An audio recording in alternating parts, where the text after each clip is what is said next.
65 वकीलों को देता हूँ तनख्वाह, जो जमीन या मकान पसंद आता है उस पर कर लेता था कब्जा। अतीक अहमद अब नहीं रहा, लेकिन उसके माफिया राज के किस्से चर्चा में। वो जमीन पर कब्जा करता है और कहीं किसी और ने कब्जा कर रखा है तो उसे बलपूर्वक हटाकर खुद हड़प लेता था। उसने शूटर और गुंडे ही नहीं, महीने की तनख्वाह पर वकीलों की फौज भी तैयार कर रखी थी। एक बार उसने खुद कहा था कि वो 6 वकीलों को तनख्वाह देता है। तब आलम ये था कि लोग अपनी जमीन ही अपनी मनचाही कीमत पर नहीं बेच सकते थे। अतीक की अनुमति जरूरी थी।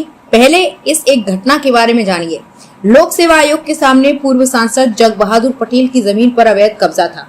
उस जमीन को खाली कराने के लिए अतीक दल बल के साथ पहुंचा तो वहां कुछ अधिवक्ता मौजूद थे। अतीक तब अधिवक्ताओं से हाथ जोड़कर बोला, अधिवक्ता साहब लोग, 65 वकीलों को मैं खुद तनख्वाह देता हूँ। आपको अगर कोई समस्या होगी तो बताइएगा। ये जमीन हमारे गुरु की है। माफिया का इतना बोलना था कि वकील समेत बाकी लोग वहाँ से हट गए। करोड़ों रुपए की कीमत की जमीन कब्जा मुक्त हो जाती है। एक दौर था जब माफिया अतीक और उसके गुर्गों का खौफ इतना था कि लोग अपनी जमीन बिना उसकी अनुमति के बेच नहीं सकते थे। माफिया अतीक के गुर्गों को जो भी जमीन, दुकान, मकान पसंद आता था उसके बारे में अतीक को बताते थे। फिर अतीक उस प्रॉपर्टी पर अपने हिसाब से रेट तय करता था। माफिया पैसा देने के बाद उस संपत्ति की रजिस्ट्री नहीं कराता था। जो पैसा नहीं लेते उनको धमकी देता था कि बिना मेरे कहे इसको बेचा नहीं जा सकेगा।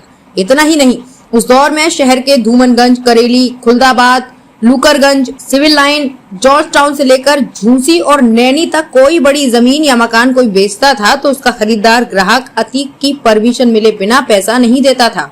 कई बार ऐसा होता था कि रजिस्ट्री करने के बाद उन्हें पता चलता था कि ये जगह पहले से अतीक गैंग को पसंद आ चुकी है। ऐसे में रजिस्ट्री रद्द करनी पड़ती थी। अकूत संपत्ति बनाने वाला माफिया अतीक कोई भी संपत्ति की रजिस्ट्री अपने नाम नहीं कराता था। अगर कोई जमीन या मकान पसंद आ गया तो पैसा देकर बिना रजिस्ट्री कराए ही उसको ले लेता था।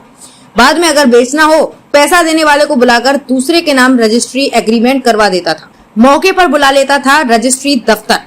शहर क्षेत्र की किसी भी बड़ी जमीन की खरीद फरोख्त करनी होती तो अतीक के आदेश पर पूरा रजिस्ट्री दफ्तर वहां आ जाता था।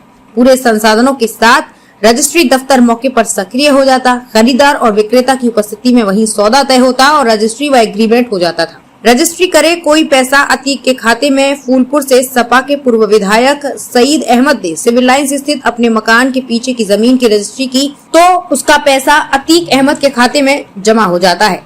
इस मामले का मुकदमा आज भी विचाराधीन है। रजिस्ट्री लेने वालों में कई भाजपा नेता के भी नाम भी शामिल है। अच्छा लगा कोल्ड स्टोर तो कर लिया कब्जा। माफिया को जो भी चीज पसंद आ जाती थी उसे किसी भी कीमत पर हासिल कर लेता था। झूंसी स्थित सुशील ओझा का कोल्ड स्टोरेज अच्छा लगा तो उस पर अपना हक और कब्जा जमा लिया, जिसका मुकदमा न्यायालय में आज भी विचाराधीन है। पता चलते ही अतीक की बेनामी संपत्ति होने के कारण प्रशासन द्वारा ढहा दिया गया था।